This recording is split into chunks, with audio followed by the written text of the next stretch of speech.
We live in an age where silence feels almost unbearable. Waiting in line, riding the subway, sitting at a red light. Most of us instinctively reach for our phones. We crave stimulation every second, as if an empty moment is somehow dangerous. But the strange truth is, the more we run from boredom, the more restless and dissatisfied we become. Our attention is constantly fragmented by notifications, content, and noise, and yet, underneath all that activity, so many of us quietly feel numb. What if boredom isn't our enemy? What if it's actually a hidden power, a tool that can restore focus, spark creativity, and help us rediscover meaning in an overstimulated world? Since childhood, we've been taught that boredom is a waste of time. Keep busy, don't sit idle, make yourself useful.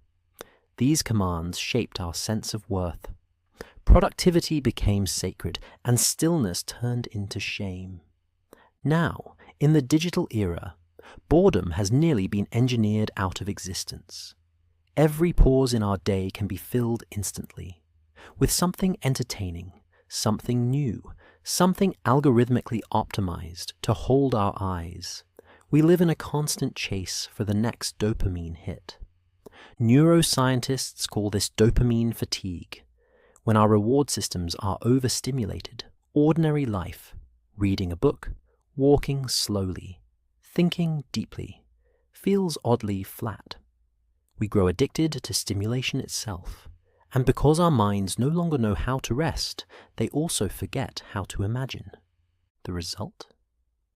We lose access to that subtle, inward space where insight and creativity live. We fill our lives with noise, but starve our minds of nourishment. Ironically, boredom isn't emptiness. It's potential energy.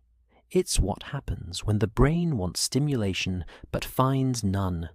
So it begins to create its own.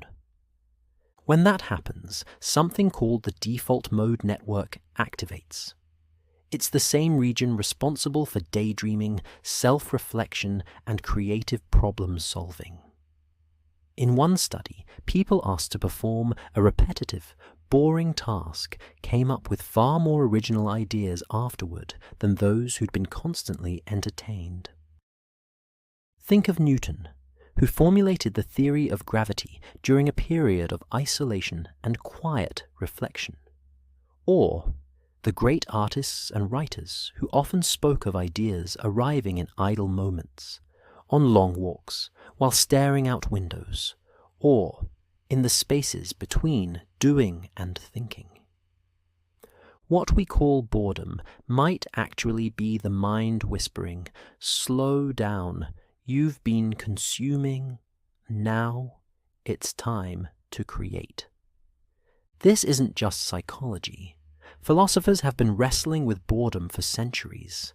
Schopenhauer saw it as proof of the emptiness of existence, a reminder that life without purpose collapses into restlessness. But Heidegger viewed boredom differently, as an opening. A moment that forces us to confront time itself. When we're bored, minutes stretch. We notice the slow passage of existence, unfiltered. It's uncomfortable, but also deeply revealing. The Stoics and Buddhists understood this too. They saw stillness and repetition not as dull, but as sacred. Marcus Aurelius found meaning in simple, daily acts done with awareness, and Buddhist monks treated quiet contemplation, the kind many of us would label boring, as the path to enlightenment. What if boredom is simply modern language for the same inner stillness these ancient minds revered? Perhaps it's not something to fight, but to listen to. Let's look honestly at our time. Every app, every platform, every piece of media competes for one thing: our attention. Entire industries are built around ensuring we never feel bored. But this constant stimulation reshapes our brains. Studies show that people who spend more time on quick, high-reward platforms often struggle with sustained focus elsewhere. Reading a single page of a book can feel exhausting. Meditating without music feels unbearable. We've trained ourselves to expect instant gratification in every moment. And yet, when all the noise fades, even for a moment, many of us feel an unexpected emptiness. We grab our devices not because we need entertainment, but because we're avoiding the quiet questions that surface when distraction disappears. Who am I when there's nothing performing for my attention? What actually satisfies me when no one is watching? Boredom terrifies us because, in its silence, we meet ourselves.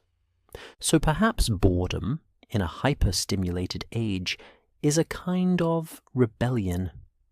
To be bored is to refuse the algorithm, to say, my time belongs to me. It's an act of quiet defiance not to swipe, not to scroll, not to produce or consume. In that space, something remarkable happens. Our senses sharpen, our imagination reawakens. We start to notice again the sound of rain, the texture of silence, the rhythm of our own breathing. In those moments, boredom transforms from a void into a mirror. It shows us where our attention wants to go and where our soul actually needs to go. That's not laziness, that's freedom. The first step to rediscovering boredom is simple, but not easy. Try leaving your phone behind for a walk. Wait in line without looking at a screen.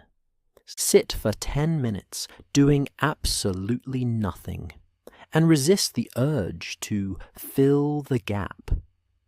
At first, it'll feel like withdrawal. The mind twitches for stimulation, like a muscle, remembering how to stretch again. But if you stay with it long enough, something shifts. Time slows. Thoughts begin to drift and connect. Suddenly, you're not bored. You're curious, present, alive. Boredom turns into mindfulness. Mindfulness turns into creativity. Creativity turns into peace. It's not about romanticizing idleness. It's about reclaiming one of our deepest human capacities, to be content in our own company. We often think of boredom as a meaningless void, but what if it's actually a doorway back to meaning itself? When the noise fades, when the screens go dark, when there's nowhere left to run, what remains is you, your thoughts, your questions, your awareness. So the next time boredom creeps in, don't escape it. Listen to it.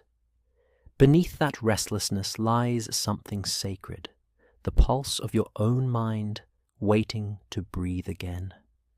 Boredom isn't the absence of life. It's the quiet in which life finally begins to speak.